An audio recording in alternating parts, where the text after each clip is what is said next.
Now I'm going to make a steamed rice cake.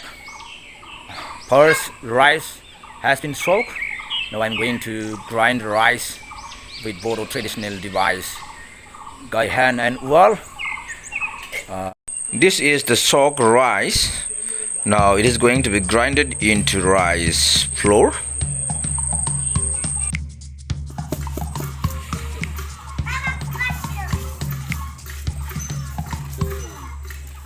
Grinding the soaked rice into powder. I am also grinding the soaked rice into rice powder. It's very difficult to make rice into flour. It takes lots of time. My mother is adding ginger to be grinded.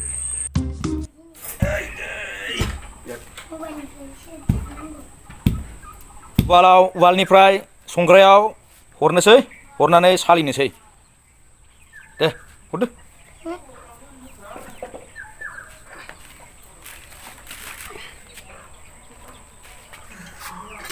जोंना सान्द्रिया बारा मोजां नङा जोङो मुसारिजोंनो सालिनोसै Now we are separating the rice powder with net. We don't have bamboo mat separator. Sekelai.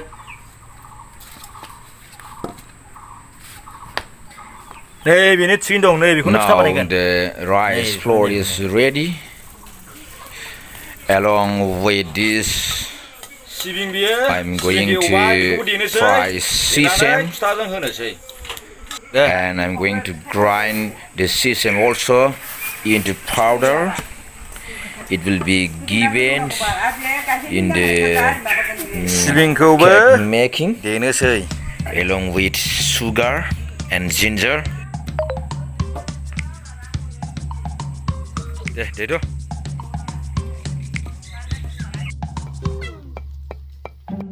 सिबिङाव हरदो सिबिङाव सिनि mix खालामनाय जाबाय सिनि गलायदेरबाय जाहाथे गोदै जायो फिथाया बेनिफ्राय एसे देबावनोसै जाहाथे मोजाङै मिक्स जायो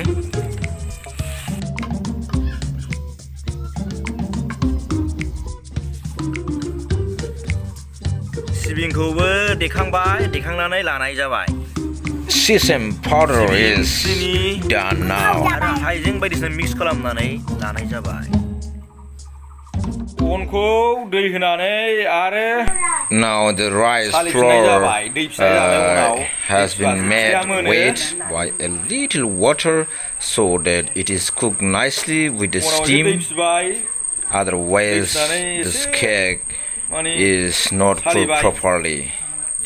So it is very important to make the rice flour a little wet.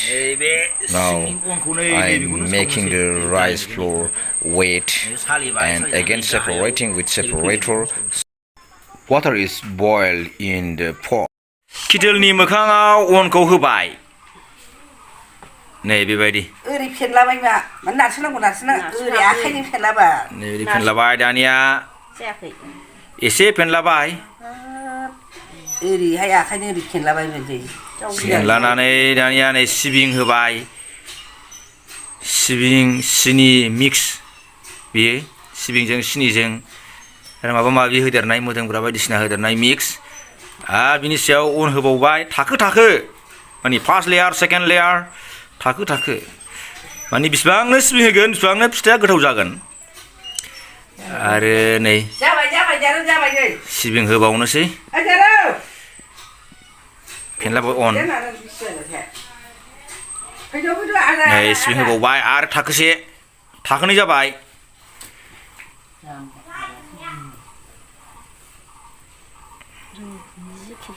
एसे बुरजा हो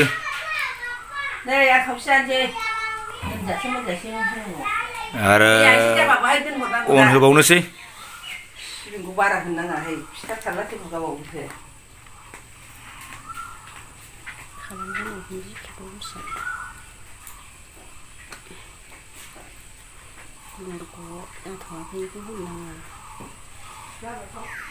दानिया नैबे स्ट्रिखौ स्ट्रि साफाजों स्ट्रि मोजां सुना लानायजों नैबे दै गुदुं खालामनाय गारायाव होबाय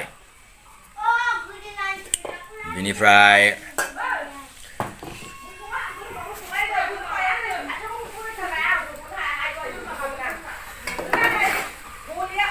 दानिया जोङो नै खालामसै बे जाबाय गाव गावनि फर्मुला नैबे जोंनि फर्मुला जाहा नोरै बानायबाय दाना बेखौ एसे गोबाव दोनबाय मोनजासे खमैबो बिदिनो 5 मिनिटसो जेनेबा दसे गोबाव दोनबाय बिनि उनाव दाहाय खांगोन दे नै फिथाया मोनबाय जोंना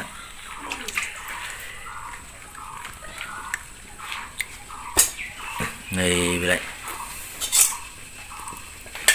बिराद गुदुं जायो खांगोदानाव दांनो हाया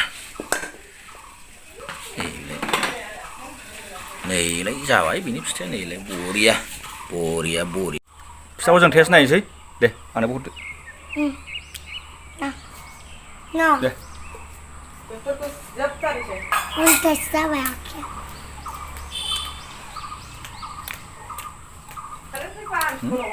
फिथा गोथाव जाखायो बयनाबो जोंनाबो गोथाव जादों बिरादनो जायो आं बिदिनो सानफ्रामबो मोनबा आरोखि सानफ्रामबोथ' बानाया जेब्लानो मोनो अब्लानो जायो गोथाव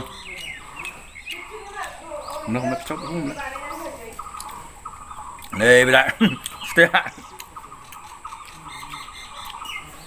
गोथाव नोंबो टाइम मोनबा नोंसोरबो बानायनानै जादों न'आव दा नोंथांमोना जुदि आंनि भिडिअखौ मोजां मोनबायब्ला लाइक खालामदो आरो जुदि साबस्क्राइब खालामाखैबा आंनि चेनेलखौ साबस्क्राइब खालामदो शेयार खालामदो आरो खाथिनि बेलखौ थुनानै हो जाहाथे नेक्स्ट आङो भिडिअ होयोब्ला नोंसोरो थाबैनो मोननो हायो थेंक इउ फर वाचिं से Thank you. Bye bye